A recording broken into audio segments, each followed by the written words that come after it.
Welcome to my YouTube channel. Today lecture number 4 of the heterocyclic compound. इस lecture में electrophilic substitution reaction आप pyrrole discuss करेंगे।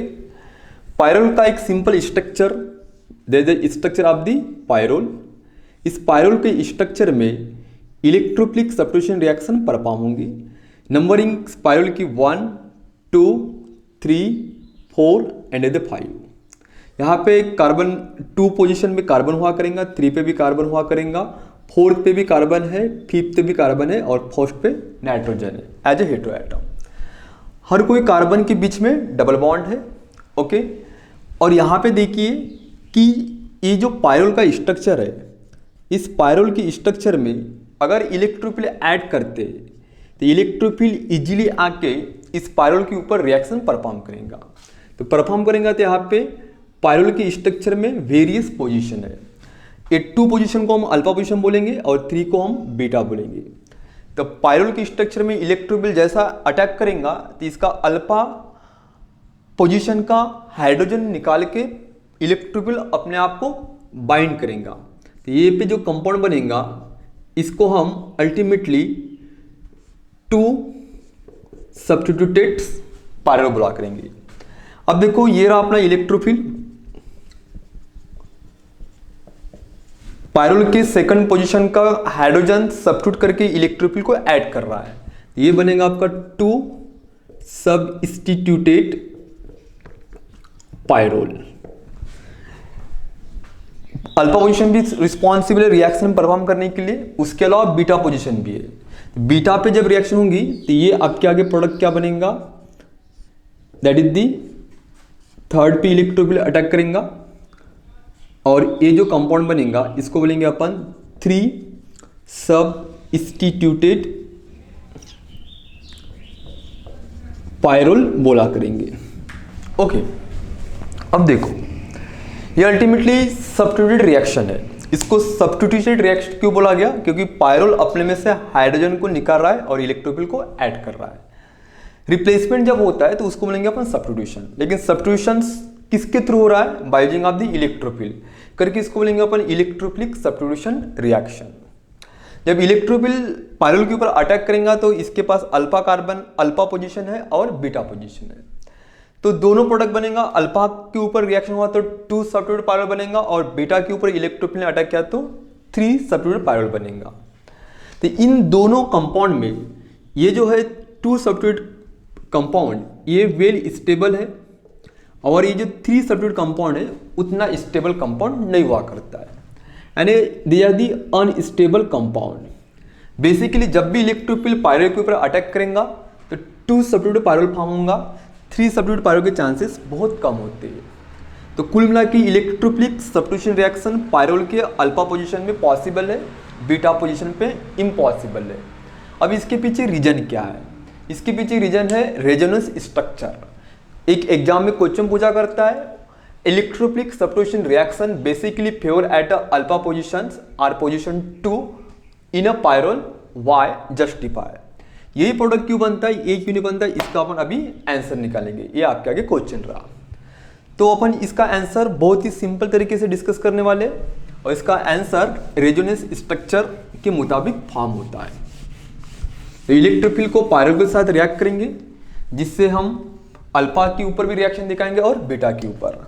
तो ये एक सिंपल पायरोल का structure, that is structure of pyrrole.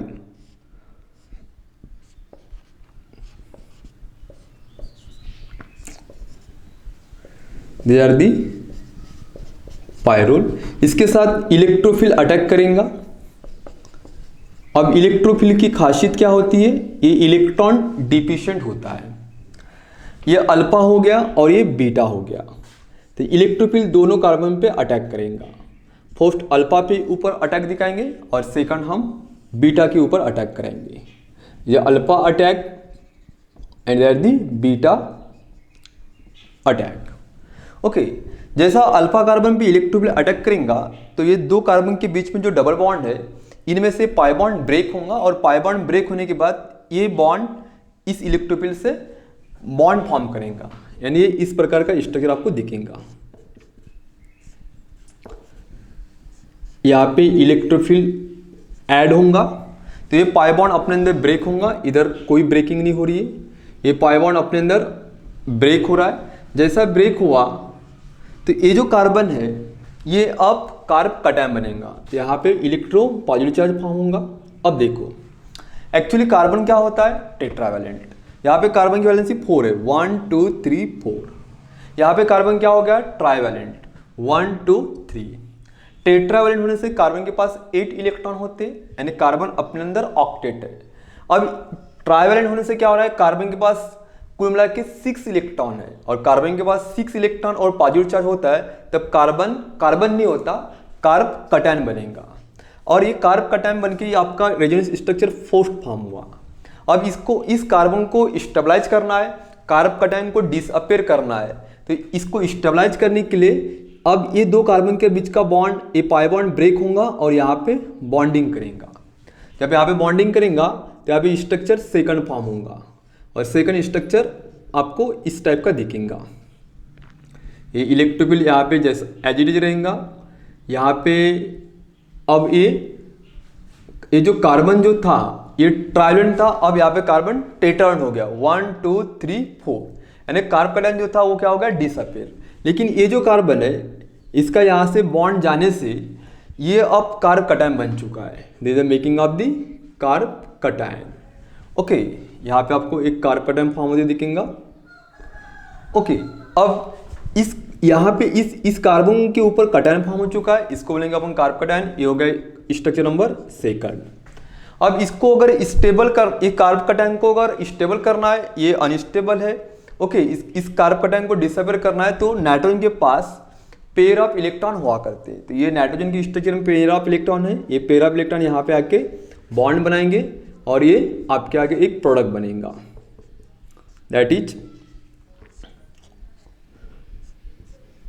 Electrophile और H। तो नाइट्रोजन ने अपना, नाइट्रोजन का जो स्वाभाविक नेचर होता है उसके पास पेयर ऑफ इलेक्ट्रॉन चाहिए, यहाँ पे पेयर ऑफ इलेक्ट्रॉन नहीं है। पेयर ऑफ इलेक्ट्रॉन उसने लॉस किया, इलेक्ट्रॉन लॉस किया, मीन्स निगेटिव चार्ज लॉस किया, तो निगेटिव के ऑप्शंस में यहाँ पे पॉजिटिव बनेगा। ये आपका स्ट्रक्चर थर्ड। ये स्ट्रक्चर अपने अंदर हाईली अनस्टेबल कंपाउंड है, दैट इज दी अनस्टेबल। तो अल्फा अटैक करने से कुल मिला के 3 रेजोनेंस स्ट्रक्चर फॉर्म हुए। तो at attacks at a alpha attack to form 3 resonance. Okay, अब अपन बीटा पे अटैक करेंगे। At a alpha attack to form 3 resonance structure. अब बीटा पे अटैक कर रहे हैं अपन, तो दी जाती पायरोल।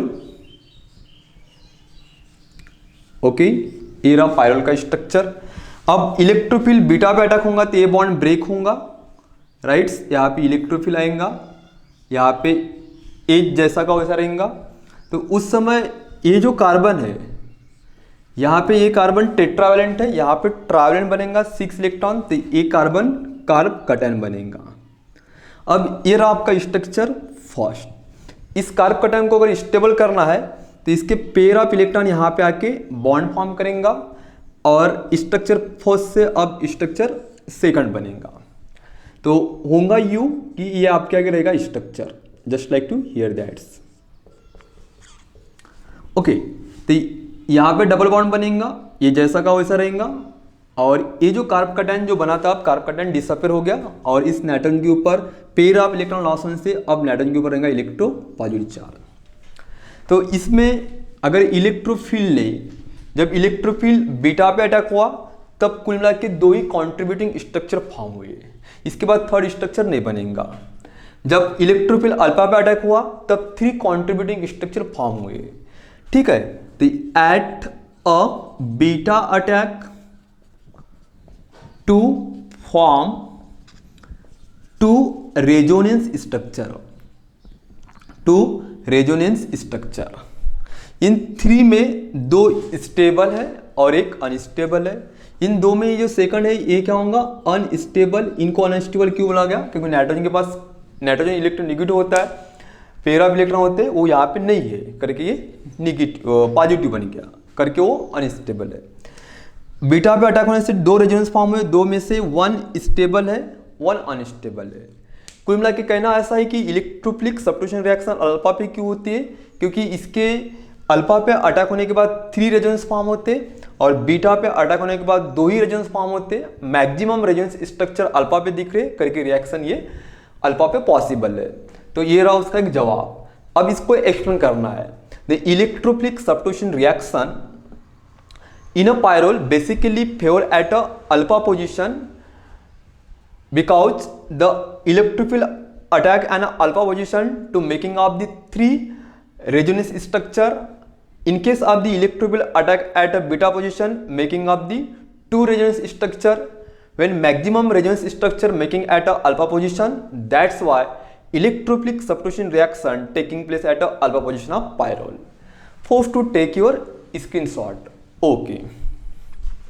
अब पायरोल के ऊपर इलेक्ट्रोफिलिक सब्स्टिट्यूशन रिएक्शन कितने होते हैं वो अपन डिस्कस करेंगे। पहले इसका आप स्क्रीनशॉट लीजिए।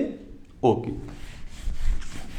अब पायरोल के ऊपर electrophilic substitution reaction various type की हुआ करती है, जैसे कि first electrophilic substitution reaction that is the nitration.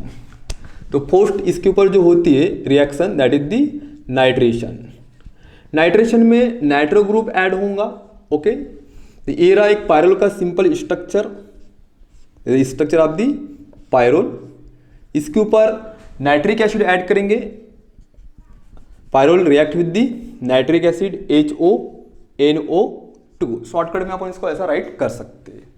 Okay, अब जैसा नाइट्रिक एसिड ऐड होगा इन presence of the acetic acid CH3COOH, तो ये जो अल्फा पोजीशन है वहां पे रिएक्शन होंगी। इसका H और इसका OH वाटर बन के इजिली लॉस होगा और ये कंपाउंड्स आपका फॉर्म होगा।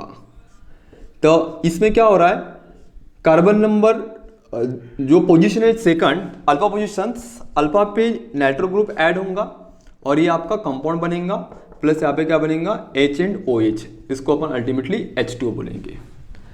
नाइट्रिक एसिड्स, ये रहा आपका पायरोल, दिया दी पायरोल, दिया दी नाइट्रिक एसिड। इसका जो नाम होगा दैट इज 2 नाइट्रो पायरोल बोलेंगे। ओके, अब आप जो कीजिए नाइट्रिक एसिड जैसा पायरोल के साथ रिएक्ट हुआ तो पायरोल ने अपना अल्फा पोजीशन को रिप्लेस, अल्फा पोजीशन पे जो हाइड्रोजन है उसको निकाल के नाइट्रो ग्रुप यहाँ पे ऐड हुआ तो ये बना 2 nitro pyrrole. They are the substitution reaction. लेकिन इसको नाइट्रेशन क्यों बोला गया, क्योंकि इसके साथ नाइट्रो ग्रुप ऐड हो रहा है। ये रिएक्शन किसके प्रेजेंस में हो रही है, एसिटिक एसिड। ओके, तो they are the post electrophilic substitution reaction of the pyrrole, that is the nitration. The nitration reaction taking place in presence of the acetic acid. When nitric acid react with the pyrrole in presence of the acetic acid to making of the 2 nitro pyrrole. Second electrophilic reaction होती है that is the halogenation. अब ये halogenation कैसे होती है? Second one of the very important reaction that is the halogenation. अब halogenation में अपन परफॉर्म करेंगे brominations to perform the bromination reaction. अब ब्रोमिनेशन में क्या होता है, ये हो गया आपका पायरोल। ओके, यहाँ पे अपन एज ए हैलोजन में ब्रोमिनेशन परफॉर्म करेंगे। ब्रोमिनेशन में अपन Br2 ऐड करेंगे, Br2 को अपन Br राइट करेंगे। अब ये अल्फा पोजीशन में रिएक्शन पॉसिबल है। ये रिएक्शन होती है इन प्रेजेंस ऑफ दी NBS। तो यहाँ पे प्रोडक्ट जो बनेगा ये बनेगा आपका अल्टीमेटली ट्रू ब्रोमो पायरोल। अब देखो इसका H और इसका Br HBr बन के बाहर हो जाएगा। रिमेनिंग Br है इसका अल्फा पोजीशन में ऐड होगा और क्या बनेगा that is the 2 bromo pyrrole, एक कंपाउंड का नाम हुआ करेगा। NBS का मीनिंग होता है N ब्रोमो सक्सिनामाइड्स, इसके प्रेजेंस में रिएक्शन हुआ करती है। ये भी एक सब्स्टिट्यूशन का पार्ट है क्योंकि इसका पायरोल का H निकाल के ब्रोमो ग्रुप ऐड हो रहा है। इसको एक्सप्लेन करना है। When brominations of the pyrrole in presence of the N bromo succinimide to making of the 2 bromo pyrrole, ये सेकंड रिएक्शन है electrophilic substitution of the pyrrole. अब थर्ड केमिकल रिएक्शन अपन डिस्कस करते हैं that is the Friedel Crafts acylation. So now doing about for the Friedel Crafts acylation. अभी जो third reaction है just like do here that is Friedel Crafts acylation. Okay, तो ये रहा आपका ultimately pyrrole, the structure of the pyrrole here. Okay, इसके साथ acetic anhydride react करेंगे, CH3 C double bond O, CH3 C double bond O, O and C। Okay, ये reaction Lewis acid के options में हुआ करती है। इसमें क्या होगा, ये पायरोल का H यहाँ से बॉन्ड अब ब्रेक होगा और इसका H इस O से जुड़ेगा। इसके बाद ऑलरेडी क्या है, CH3 C double bond O है। अब ये जो पार्ट है इतना है, यहाँ पे राइट किया। पायरोल का H इस O से कंबाइन होगा और यहाँ पे क्या जुड़ेगा, OH। रिमेनिंग पार्ट क्या बचा, CH3CO। ये CH3CO इस कार्बन से कंबाइन होगा। इस कार्बन से जब कंबाइन होगा तो यहाँ पे जो प्रोडक्ट बनेगा, इस प्रोडक्ट का नाम देंगे अपन COCH3। तो ये क्या बनेगा, 2 acetyl pyrrole, they are the 2 acetyl pyrrole. यहाँ पे असाइलेशन परफॉर्म करवाने के लिए अपन एसिटिक अनहाइड्राइड का इस्तेमाल किए, that is the acetic anhydride.